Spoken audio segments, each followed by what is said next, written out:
차원이 다른 믿음을 드리는 방송 풍수명가입니다. 우리가 살면서 외면할 수 없는 현실적인 문제에 대해서 살펴보겠습니다.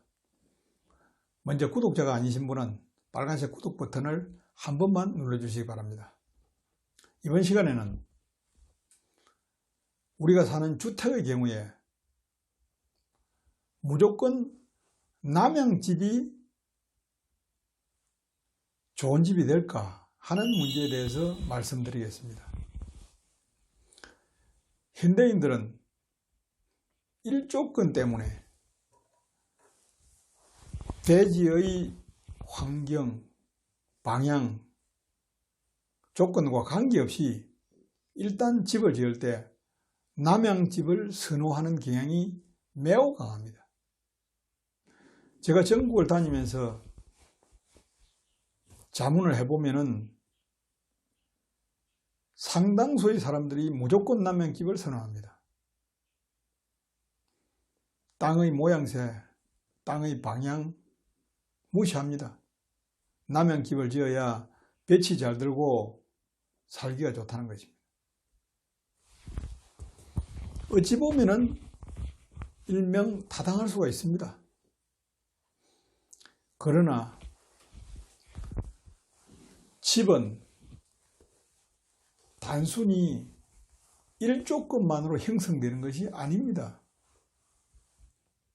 물론 일조건을 중시하지 않으면 또 안 됩니다. 그래서 집을 지을 때는 그 땅이 갖고 있는 기운의 흐름에 맞추어서 집을 짓되 일조건을 강화하는, 햇살을 많이 받는 쪽으로 집을 설계해서 짓는 것이 바로 기술입니다. 그런데 무조건 건물을 배치할 때 남양으로만 짓는 것은 극히 잘못된 것이라고 할 수가 있습니다.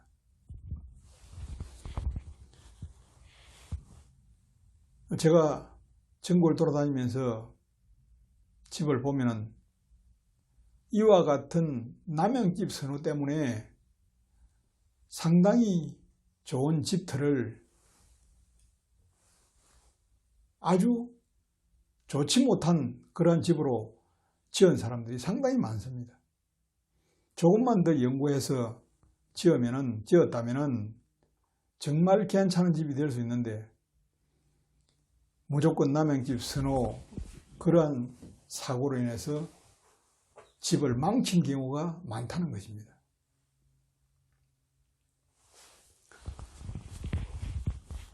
집은 쉽게 하면 생기의 종합적인 예술입니다.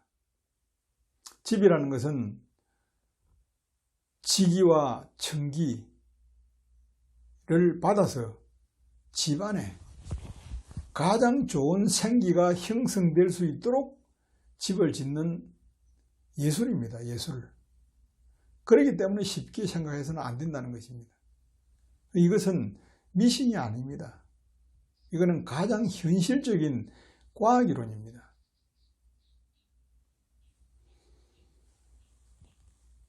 지기와 청기는 땅의 입지 조건, 방향, 형상에 따라서 질이 다르고 흐름이 다릅니다. 물도 흘러가는 방향에 맞추어서 볼을 막아야 물을 제대로 많이 가둘 수가 있는 것입니다. 바로 집에서의 생기도 이와 같은 원리를 잘 알아야만 집안에 좋은 기운을 형성할 수가 있는 것입니다. 그런데 이런 것을 무시하고 일조건만을 생각해서 무조건 남양집으로 지으면은 기운을 제대로 모으지 못하고 흘려 보내버리게 되는 것입니다. 그래서 비교하자면은 샘물을 많이 쏟는데 그릇이 잘못 놓이거나 부실해서 물이 고이지 않는 원리와 같은 것입니다.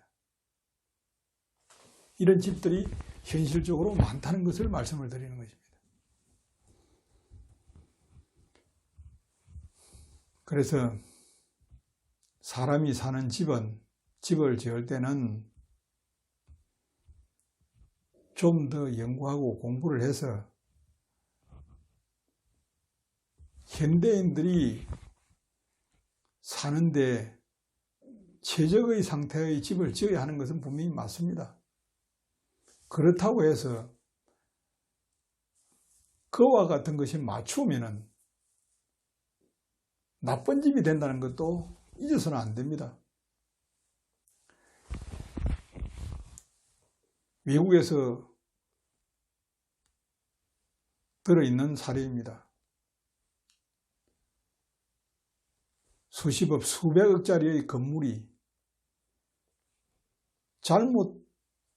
건축물을 잘못 지음으로써 흉가가 된 사례들이 많이 있습니다.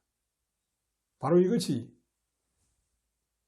생기를 제대로 품지 못했기 때문입니다. 현대의 건축사들은 건축학적 개념에서 설계하고 집을 짓습니다. 건축사들은 풍수 이론을 제대로 공부하거나 적용하는 사람이 거의 없습니다.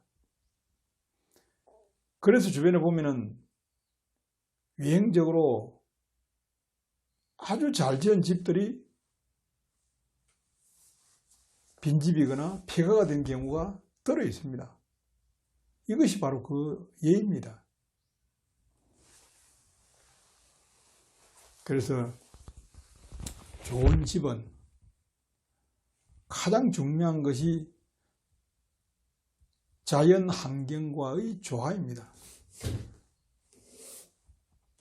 생기는 바로 자연 환경의 조화를 바탕으로 형성되는 것이기 때문입니다. 그래서 집을 지으실 때 무조건 남향으로 건물을 배치하겠다 하는 생각을 일단 버리시고 시작하는 것만으로도 상당 부분 좋은 집을 지을 수 있는 요인이 된다는 사실을 잊지 마시기 바랍니다. 무엇보다 중요한 것은 정확하게 아는 것입니다. 땅의 실태, 집이 어떤 식으로 지어져야 가장 좋은 집이 될 수 있는지에 대한 분석, 이것과 관련해서는 많은 지식을 쌓은 기관들이 극히 드뭅니다. 귀합니다. 이것은 풍수의 정설 이론이 아니기 때문입니다. 이건 별도로 오랜 기간 연구해서 노하우가 축적되지 않으면 쉽게 자문하기 어려운 이론들입니다. 참고하시기 바랍니다. 감사합니다.